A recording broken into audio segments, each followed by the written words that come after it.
Get back into the headlines now, and drones, bloodhounds, and an airboat were used in the search for a missing 9-year-old girl who had been camping with her family in upstate New York.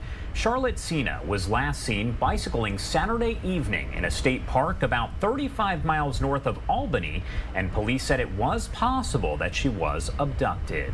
Patrick Tine is a reporter at the Times-Union newspaper in Albany, New York, and joins us now live to talk more about the latest. Thank you so much for taking the time to be here. Good morning. Thank you.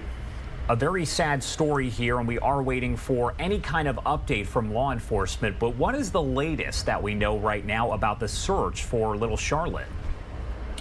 Well, right now we know that according to a press conference yesterday with the governor and a senior officer with the state police, over 100 personnel from state police and other state agencies are searching an area around Moreau Lake State Park, just about 15 miles north of Saratoga Springs, New York. She was last seen around 10 after 6 on Saturday night. Within an hour, according to the official timeline, units from police, state police, were dispatched to look for her, and it's certainly it seems like a large effort from what I've seen up there. And what I was going to ask you is about that search area, because I know you were over there, you were covering this story. What specific area are we talking about, and what is that area like? So it's a 6,200-acre state park. It seems that where her family was staying was a kind of campground fairly close to one of the main entrances of the state park. So certainly I would imagine that people are looking there, but with that number of people, I would certainly imagine it's expanded at least a bit within the park. Outside of it, I'm not quite as sure, but the overall area is pretty rural, I would say. Once you get north of Albany, it quickly becomes the countryside and wilderness. I think maybe fortunately the weather has been very mild. Towards the end of the weekend and going through this week, it should be kind of unseasonably almost summery type weather. When you were out there, what were you seeing as far as, let's say, the number of searchers? I imagine there are several agencies that are out there, and you also attended that news conference. Were a lot of people there as well?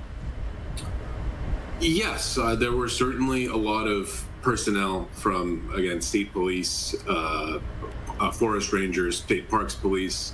The governor also mentioned that Charlotte is the niece of somebody with the Schenectady Fire Department, which is not too far away, and that a contingent of people from that department have volunteered.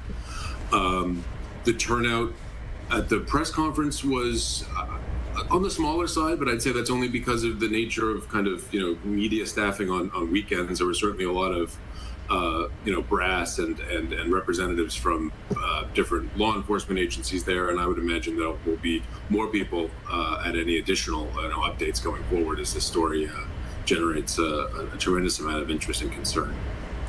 One thing that caught my attention as I was watching that news conference is the fact that Governor Hochul was there.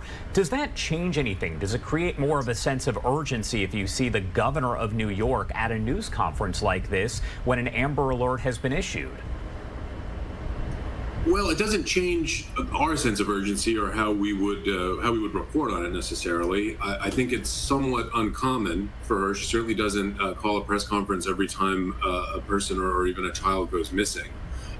As to why she chose to kind of make her presence known in this case, I'm not sure, frankly, but also.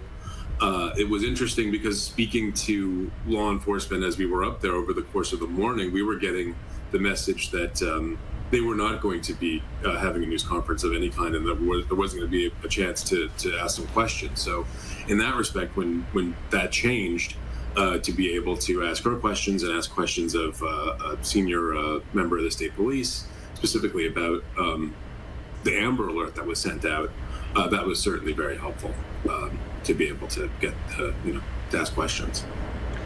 There are a lot of questions right now, so many questions as there's an investigation. You do have the search efforts underway. I'm sure a lot of readers are reaching out to you as you are covering this story. What kind of questions do they have? I'm sure they're a lot of the same questions that a lot of us have. I think there are kind of two. Some of them are kind of technical questions about the search and law enforcement kind of procedures and things that, certainly if that question seems to make sense to me, I've passed along to law enforcement. Obviously, they can't say a tremendous amount in detail, but also the other big question is how can we get involved? And I saw that, people just stopping where kind of the troopers had kind of stopped traffic yesterday at the entrance of the park, people offering to volunteer. The message I'm getting from troopers is if you have a specific competency or training in search and rescue, like you have some sort of certificate or you've actually undergone some formal training, there might be some sort of role to play. But if you are just a person who kind of lives in the area or thinks you know the area really well, that's not so much what they're looking for. But if you have, like a volunteer firefighter or something, if you have some sort of documented training, and from what I understand, they will make that a little bit more clearer today. So that's obviously people just, they're watching the news, they're reading the paper, and they really want to get involved and help in some way. So that's definitely what people are saying. I would imagine the search is going to pick back up later today with more of those volunteers and agencies coming out. Have we heard anything about another news conference that's planned or anything of that nature? Because as you mentioned, the one yesterday kind of popped up there. Have we heard anything about today?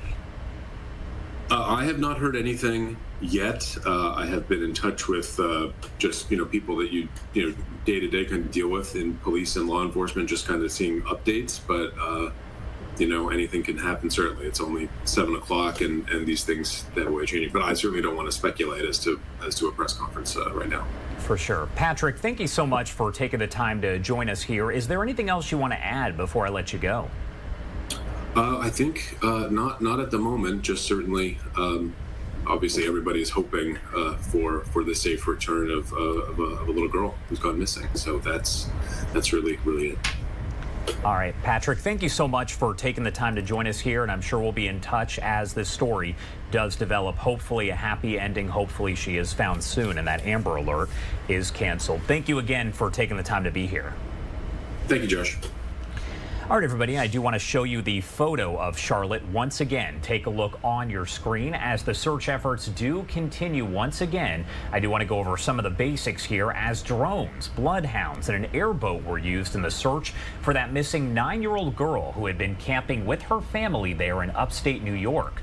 Charlotte Sena last seen riding her bike on Saturday evening in Moreau State Park, about 35 miles north of Albany, and police did say that it was possible that she was abducted.